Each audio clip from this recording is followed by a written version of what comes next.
got a group of people and you're used to listening to each other talk, and so you start talking the same. We're going to look at another accent. And these people, remember I told you where I was from yesterday? Appalachian. The Appalachian area. It's a people where I grew up talk the way that we're about to see. Okay? Don't laugh at them. Not even one. Not even one. Oh my God. And this is like 8 minutes long. We're not going to listen to the whole thing, just a few minutes of it. So pay attention and see if you can notice some of the same, not the same as Cockney, but some of the same speaking patterns amongst the people in this video. Talking about like that, like we had some wood out in the yard. Instead of saying carry it in the house, you'd say tote it in the house.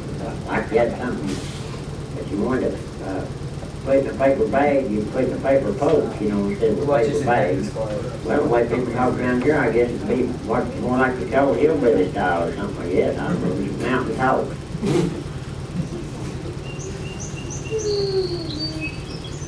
Most of your local people have your mountain talk. That's why you can tell the mountain people from your outsiders by their language they use. Say, I'll see you over yonder. It means I'll see you like in Waynesville. It's a mountain talk kind of. Never nothing stops. It's like a singing, you know. We're kind of like we're singing. Lita said, we're singing, not talking, you know. Let's go.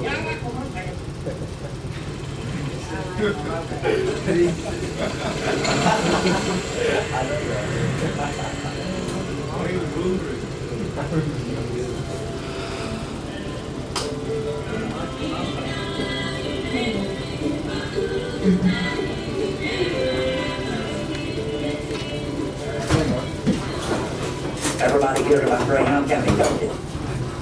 How good the people live, how they'll help you. I run into people I don't know, never seen them in my life. I help any way I can. Somebody said one day, you'll get knocked in the head. I said, well, I do, I get knocked. They just good hearted. They're I love that video. Let me see it. So we're gonna talk a little bit about some of the things you noticed from that clip as well. So you can laugh, but we can't. Everybody laughed. I saw you. I can laugh. So what are some of the things that they use that you notice? They said toes instead of like hair. Okay, well what is that? When look at our learning target again. What piece of that would the learning target under juniors?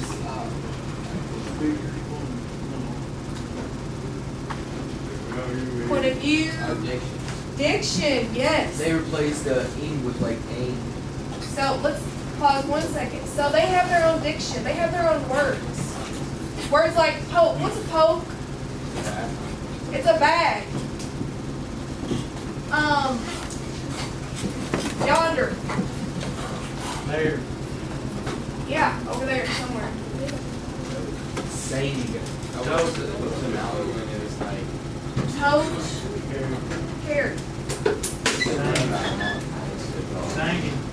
Singing instead of what? Talk. Why would they say that their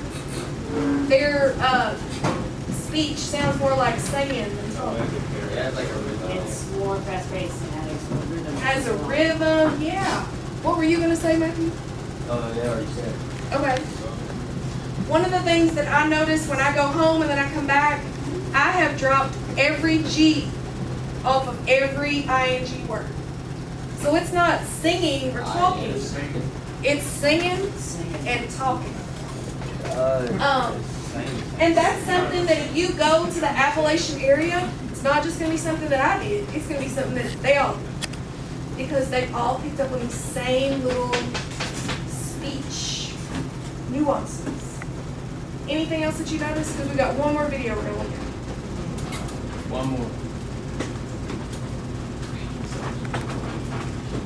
Was it hard to understand them?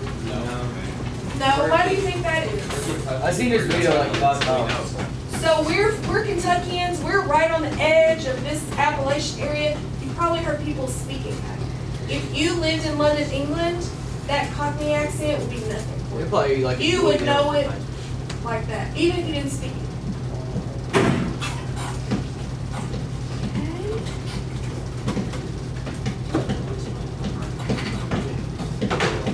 Okay, here we go. Now, anybody familiar with New York City? Yeah. Oh, Yeah? Yeah. New York City is divided into 5 boroughs, okay? And people are very particular about where they live, and they're very proud of where they come from. So each of the boroughs has its own accent. We're gonna listen to this.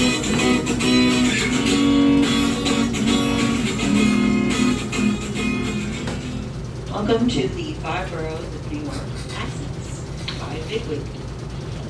First you got the Bronx, you know what I mean? The Bronx is dark, it's in the back of your throat. And you drop in your final R's and you have heavy initial emphasis on your consonants because the Bronx is a very big borough. And so you go here, and then you punch your initial consonants. Got it? Because it's tough there, you know? Right.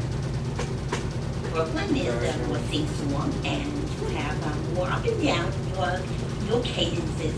And the most important thing about Brooklyn is you need to masticate your vowels. And you elongate and masticate. You chew on your vowels. You enjoy your vowels. And then you move it back from the Bronx. It's been, Brooklyn is a friendly community. And it's sort of like that, it's a nice place to live. Queens is more nasal. The thing with Queens is you live there, so you have to So it's not like. that's into your nose because it's there's like- a pain or it's living not in Queens because it's so Scattered. foreign. So you're there and you're living there and you're putting up with living there, and you tell your friends I'm from Queens, I live here, and it's not fun. Sounds sick. So that's what happens when you live in Queens, and you can, if you want, you can press even more into your nose, depending on what part of Queens you live in. Staten Island is an amalgam of all the other boroughs put together. It's the most obnoxious of all the accents because it's the one closest to Jersey.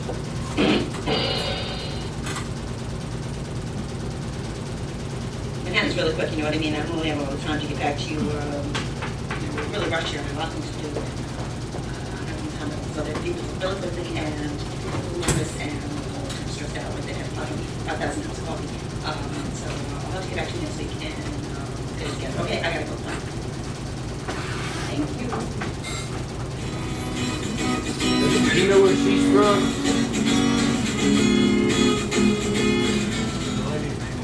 Nope.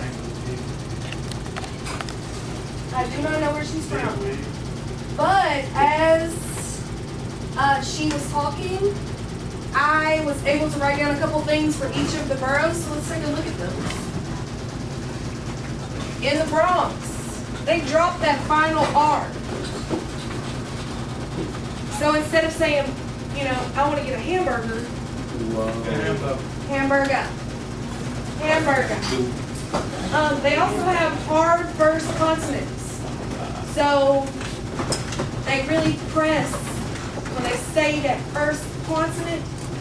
Remember he said it's tough too, like Yeah. Brooklyn was a little bit differently. She said that they masticate their vowels. What does the word masticate mean? they don't emphasize it that much. Masticate means to chew. Yeah, they move it around in their mouth. That was the one with the, really why sounds. It was also very sing-songy. It was, not the same as that Appalachian kind of flowy sing-song. Theirs was more like back and forth sing-song. Then she talked about Queens. That sounded like, did you all see the show, The Nanny, with Fran Drescher? Where she talks like this, and she's very nasal. Yeah. It's not like the mom right here. The mom from the Karate Kid, okay. Staten Island, really, there wasn't a lot of difference. She said it was more obnoxious because it was closer to Jersey. That was probably a New York joke that we don't really get because we're not from there. But she also said it was an amalgam of all. What's an amalgam? Mix. A mix. All of the dialects together. And in Manhattan, the only thing that I could really tell about Manhattan, it kind of sounded, the way they said their words, kind of just like the Midwest. Very just, Plain. no real accent involved. But it was so rushed. Are you sick? Yeah. My allergies are acting up. It was very rushed. Everything that they said, it was really fast, just like this. Like they didn't have enough time to really slow down and say anything. So, dialect can be a bunch of different things. Point of view, word choice are involved, the tone of their voice. Those are all things that can affect your dialect. Okay? Does that give you a little bit, I guess, more insight into Eliza and why she talks the way she does? You feel more sympathetic towards her instead of saying, ugh, I can't understand this. I would hate to read the audio, listen to the audiobook and probably so. Well, Pretty bad. I'm voice. just reading it.